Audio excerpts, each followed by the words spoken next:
Five. Happy summer. Happy day before Memorial Day weekend. Happy Lake Doug. Doug is lake life living today, and I am beyond jealous.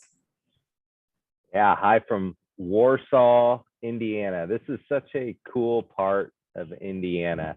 Orthopedic capital of the world, they say, and I'm sitting under a gazebo near downtown Warsaw, Center Lake. And it reminded me as I was coming here, or even planning to come here last night.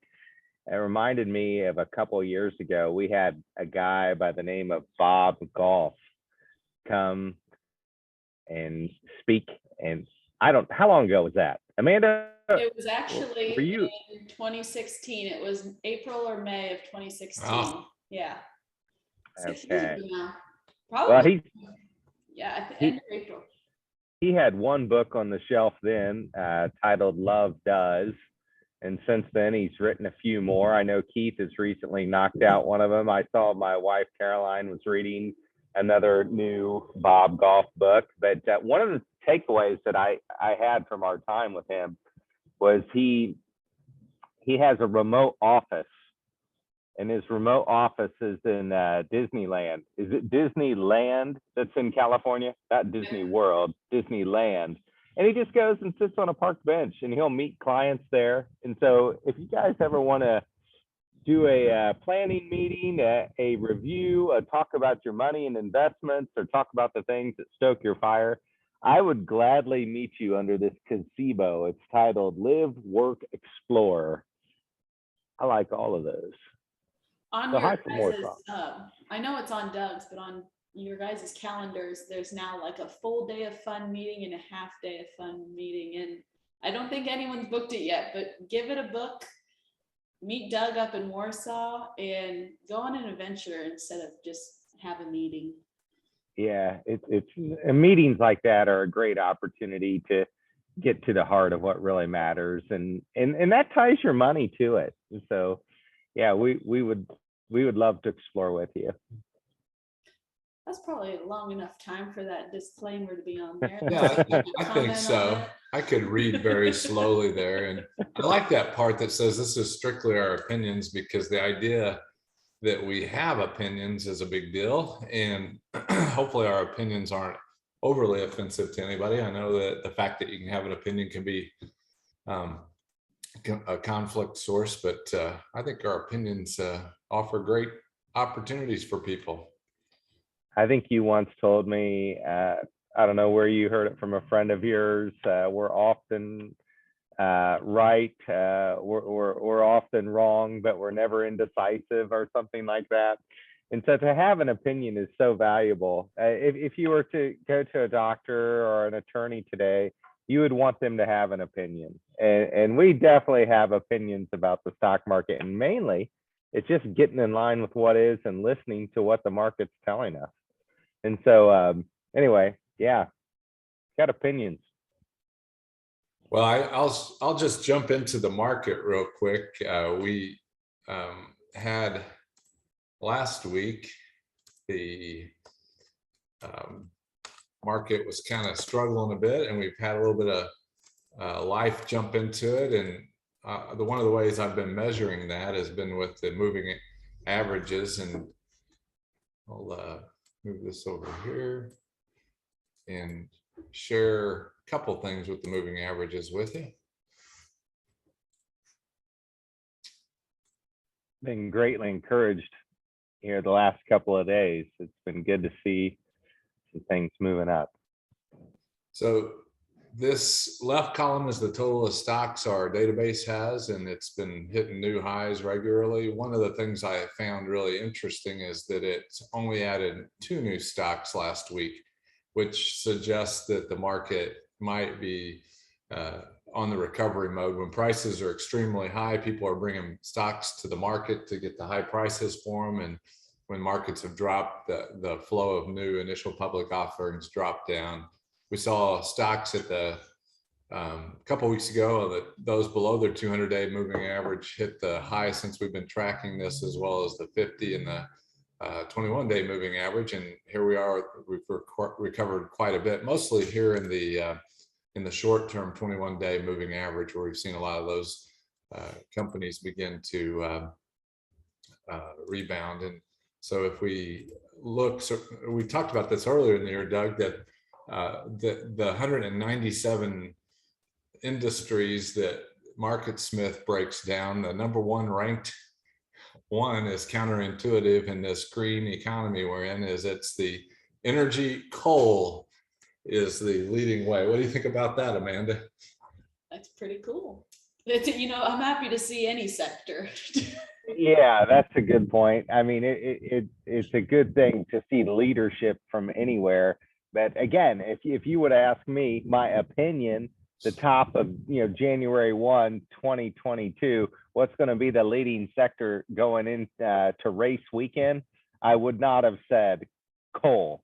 I probably would have said some technology group, semiconductors or something like that.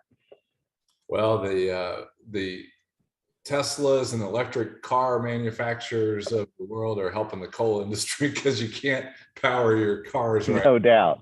Coal burning. So next we got the oil and gas drilling, and then we've got oil and gas royalty trusts, and then we've got oil and gas exploration and production, oil and gas integrated. Guess what's been leading this market? Oil and gas Canadian exploration. And so the markets have definitely been led by the energy industries through 2022. Let's take a look at what's going on in the overall market.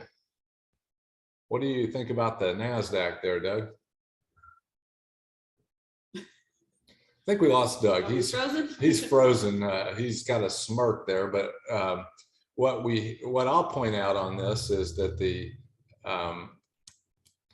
we had a low here back in early May, and then we hit another low, which is a lot of times called a lower low. But today we're trying actually to reverse this trend in the NASDAQ. We've started buying on your behalf in the NASDAQ earlier this week, because we think this bottom is starting to take shape. We'll be very cautious with that investment, but that's kind of been one of the things. We think there's probably room for this to run. If it can stay above this level right here, it may have room between the 12,000 and 13,000 before we see a lot of pressure on it, but we'll give it time and watch what goes on there. And then secondarily, let's look at the S&P 500 here. And you can see a similar pattern. You had a low and a lower low here, and then we've been rallying off that bottom. And this one has kind of come up beyond where we rallied in, what was that, late April?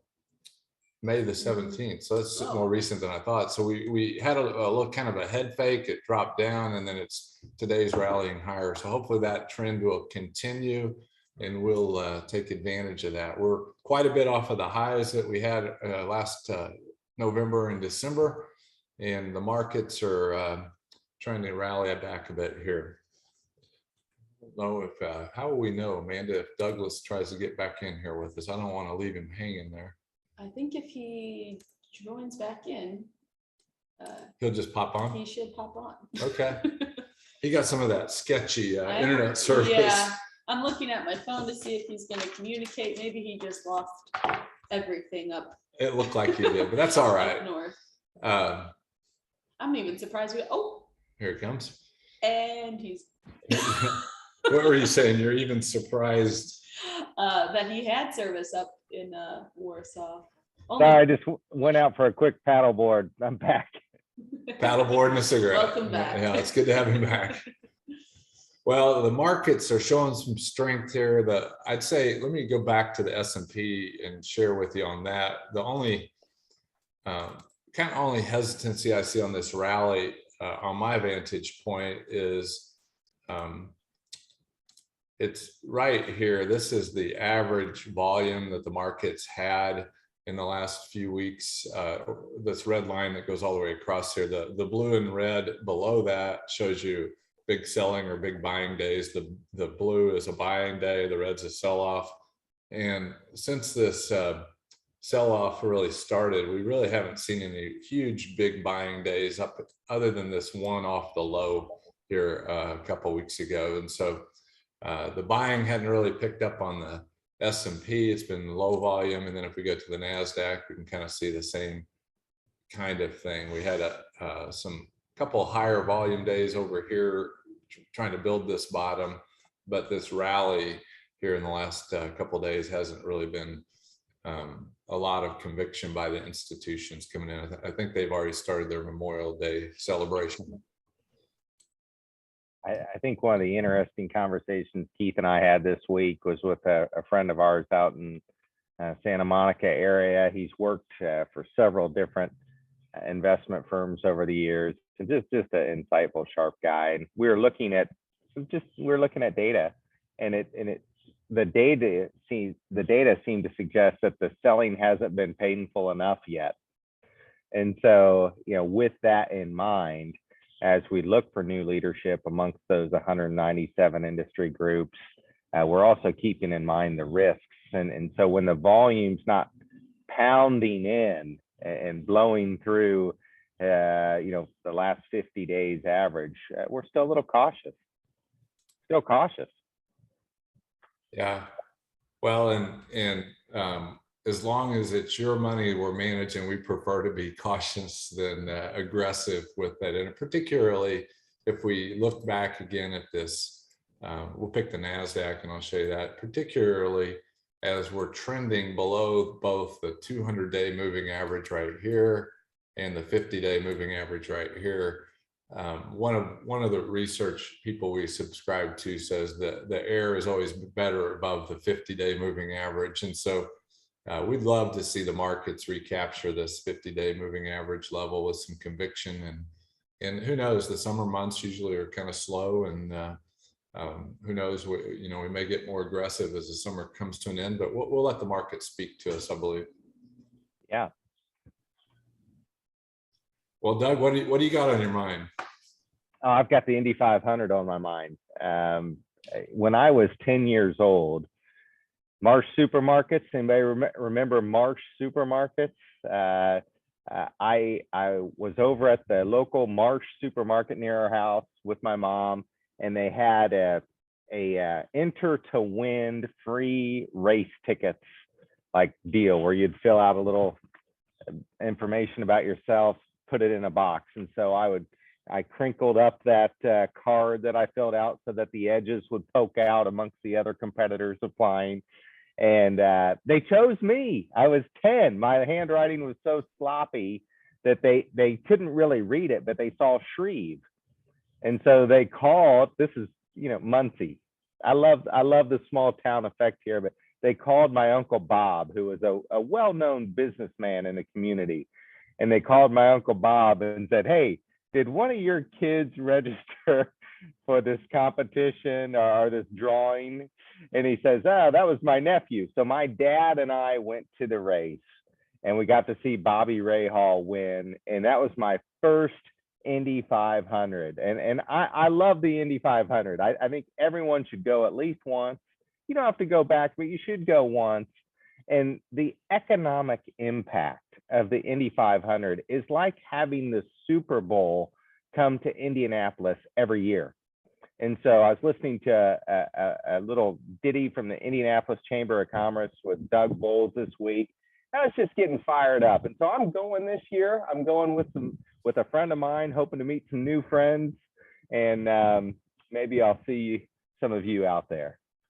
Keith might be one of those people you see. The 1991 Indy 500. It's going way back in my memory bank. Don Marsh invited me. I don't know what that means to you, to his private suite for the. You always have to be one up in me. I mean, well, I mean, like I was in turn one on the inside track when this was practice. This wasn't the race. This was just practice. But he gave us these nice little parting gifts. And I was pointing out to Caleb, because Caleb and I are going to go to the race. And I said, when I have coffee mugs I use that I pull out for my morning coffee, and they all remind me to pray for somebody. And I've got an Indy 500 one that's got the checkered flag on it that came from that 1991 visit to Marsh. And that was the night I proposed to Miss Connie.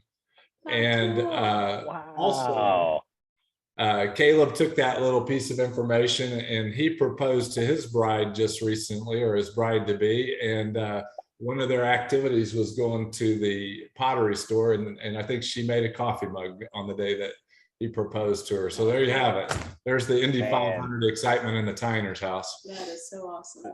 That is very cool. Well, it's new beginnings. It's what's that? He was Amanda was asking if he proposed about the same date that I did, and I said I don't know that it was, but it was probably pretty close to the same time. I hadn't really thought of that. Real Yeah. cool. So Yeah. cool. Yeah, that is really cool. Well, hey, there's some economic benefits right there to when the two become one. I mean, you've got a powerhouse of economic activity, and so whether it's IMS or whether it's McLaren dropping $25 million on a 97,000 square foot facility, whatever it is, your individual family economic impact is pretty huge too. Yeah, the one of the things I had in my notes was just looking at demographics, and the demographics affect the market probably over the long haul more than anything else does, and so those shifts demographically cause a lot of shifts in the consumer demand and things of that nature. And I noticed in some reading I was doing this last week that the median, that median means half is above and half is below. It's not the average. The median is half of the people that have their first child, that age is 30. That's the median age now, compared to 1990, that age was 27. So Okay. the median to have kids is jumping up. I think Caleb is, by proposing at 19, is trying to do his part to pull that thing back down. Another demographic thing I noticed was during the COVID couple years of 20 and 21, the average or the total number of US births were 7.2 million in those years versus 1990, when a couple years there was 8.3 million births that happened. So the birth rate will affect the economy probably 20 or 25 years from now, but demographics play a big role in a lot of economic things going on in the country. And one of the other ones I noticed was that you have a 13.3% maximum marginal tax rate in California. Oh my goodness. You know what the Yeah. maximum marginal tax rate is in Nevada? Tell me. Any guess? I don't know. 0. Okay. So imagine if you lived on the California side of Lake Tahoe, what your consideration might be when you're looking across that lake at the Nevada side. Yeah, and those demographics are pushing towards development. You consider the big boom in real estate here recently with Nashville just going through the roof. At Yeah. one time, that wasn't a great place either. And so tax benefits definitely help. I think the southeastern portion of the United States, I mean, North America as a whole is a winner, but that southeastern portion even of the United States, they're attracting a lot of new businesses and job developments and growth. And so, yeah, if you're in California right now, might be a good time just to sell out and go back and visit a couple times a year. That, or corral some of your neighbors to vote differently, maybe. Yeah, good luck. Debbie and her husband just took a trip down to Charleston, and she was saying how booming Charleston was with a lot of new money. I know it's historically a lot of old money there, but she was like, everyone was driving nice cars and had nice clothes on. So. Well, it's interesting observation that Debbie made about the Southeast, because at one point in time, like when I was a kid, I think it's snobbery that really pushed down the South. It's snobbery maybe from the East Coast. I don't know. But now there's people moving there in droves, and so it's a hotbed. Be a good place to retire. I would suggest to any of you that are considering rethinking whatever your politics might be, particularly on the fiscal side, some politicians will suggest that higher tax rates are going to improve the challenges that we have.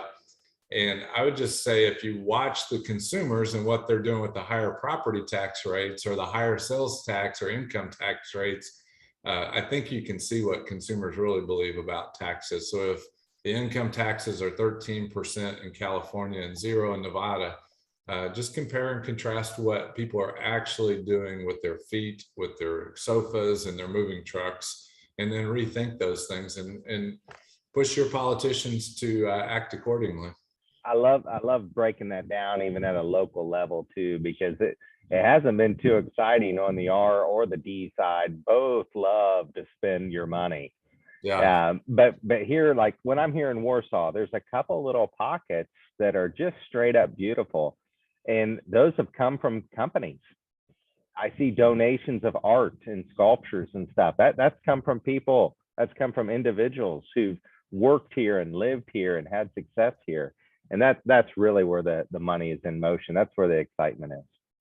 I was in Evansville last Friday, so I missed you, but I did quite a bit of walking around downtown Evansville. And during my childhood days, a lot of people wouldn't have done that. They wouldn't have ventured where I was venturing. And the capital that's come into the downtown area hasn't been the public money, it's been private money. That's right. Created those houses, brought coffee shops in previously maybe dangerous neighborhoods. So it's really you and myself and other consumers that can make the difference in the way our country looks, and not waiting on the politicians, because they're generally not going to look out for everybody's best interests.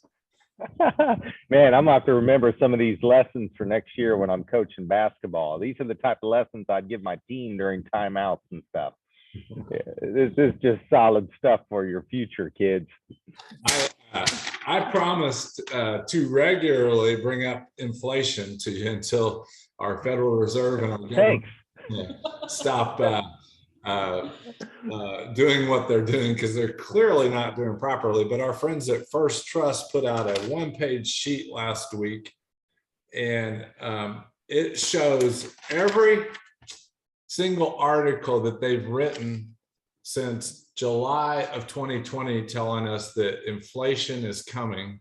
And we've been mentioning that because of the Federal Reserve has not acted like adults and made decisions like they should have over the last couple of years. They waited a long time to raise interest rates, and in doing that, that probably explains a lot of why the market is pretty pessimistic in the short term. But to get rid of inflation, we have to have higher interest rates, and it's not going to be pleasant to go through that.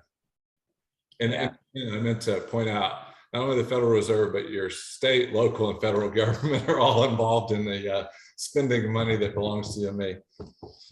All right, I'll move on.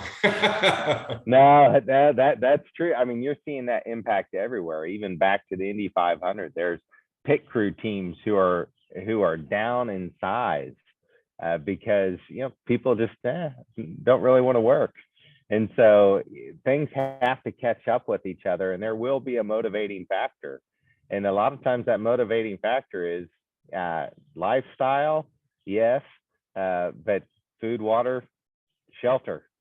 That could be pretty motivating. So if you're a young guy or a gal,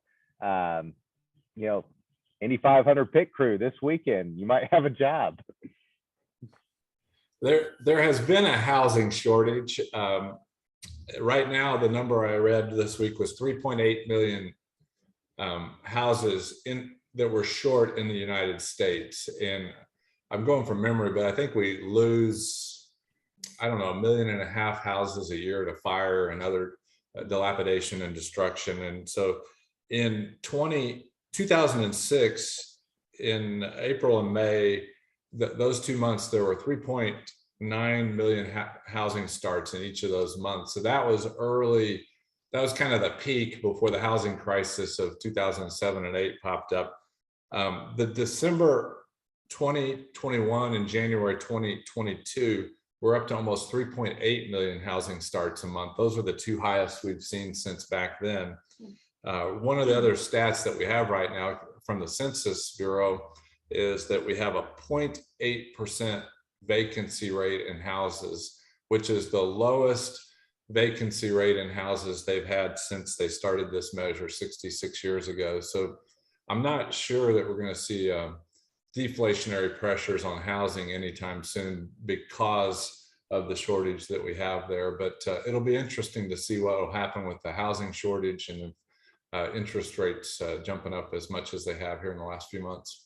Alger, one of our partners, like, First Trust that we enjoy, Alger put out a great data piece this week on that, Keith, and they were talking about housing prices and median family incomes, and are they able to work with each other? And what we're seeing right now is, because of the prices going up so much, the incomes haven't gone up as much, and now with the interest rates popping, it's just harder for an average family to be able to afford the type of house that they were hoping to move into a year or two ago. I noticed that phenomenon back in the late 80s, early 90s, when the real estate prices in California, particularly in Silicon Valley, were running up. I had friends out that way, and when I would look at the housing prices in the Valley or San Francisco area, they were just mind-boggling compared to Indiana prices of homes. But when I was doing my own kind of mental calculations of it, there wasn't room for the economy to function in a really functional place, because you had to have people working in hourly jobs, you had administrative roles, and those folks, by the time they would move far enough out of the community to be able to afford housing, they might add 2 to 3 hours of commute time a day into their life. And so all these things have a way of taking care of themselves. And it may be disruptive how it happens, but the economy does a much better job of doing this than our government will ever do. And so if we were able to trust the economy, I think we'll see some positive outcomes from those things. I saw 3 help wanted signs on my way over here. One was the coffee shop I stopped at. Another was the outdoor store. But then the third one was at Zimmer Biomet. They had the help wanted big poster out. And so there's opportunity out there still. And it's just a matter of, hey, what am I about and what game do I want to play? And if you can find it, you're probably your hunger to serve and to give your impact on business will probably do pretty well for you. Yeah, and I would imagine that area is probably pretty affordable up there. So if there's anybody listening that is looking for work, doesn't mind a different backdrop, that Zimmer and Biomet is probably not a bad place to look. Guess where the 3 most affordable housing markets are right now in the U.S.? Oh goodness, I'm going to say somewhere. I'll say South Dakota, New Mexico, and Mississippi. Number 1, I think, is Oklahoma City. Then you've got Pittsburgh, Pennsylvania. How about the old industrial belt there? And then Rochester, New York, not Minnesota, Rochester, New York, again, was an old industrial town. So there's a lot of interesting places that are just affording people cool opportunities these days. We were listening to the Little River Band earlier this week, Doug. Yeah, we were. I know Amanda's big on the Little River Band. Amanda's never heard of them, she said. Should I? Time for a cool change. Change. Yeah. Hey, there's positive change, there's negative change, but if you see a trend that's moving in the right direction and it just intrigues you, perhaps it's time for your change. Yeah, that song popped on this week. Keith and I, we just like that song. It's just a refreshing jam. I read about a cool change that I couldn't wrap my brain about. We've got a client that's going to play in a fantasy baseball league here soon. And I was reading it about a baseball change, and it was on April the 29th, the New York Mets and the Philadelphia Phillies played. And I have to slow down and just rethink change is okay. The Mets had, one of our friends was actually involved in this. One of our friends' grandson was in it. The New York Mets no hit the Philadelphia Phillies. I think it was 3-0 over 9 innings and like 159 pitches. But they did it with 5 pitchers. Wow, that's a lot of rotation. Yeah, and in my day, in the olden days, they wouldn't take the ball away from the guy that had Right. a no-hitter going. But you know what? They got the no-hitter, and it was a lot of fun, I'm sure, for everybody there. So It's either a lot of fun for like the diehards or the people like me were like snoozing. well, there's good change out at the racetrack. Didn't we get the record pole setter this year? Oh, I don't know. Yeah, I think Yeah. 234 miles an hour set the record. So cool. Well, everybody be safe out there. Enjoy your Memorial Day weekend, and don't forget your sunscreen. Right on. Happy Memorial Day. See ya.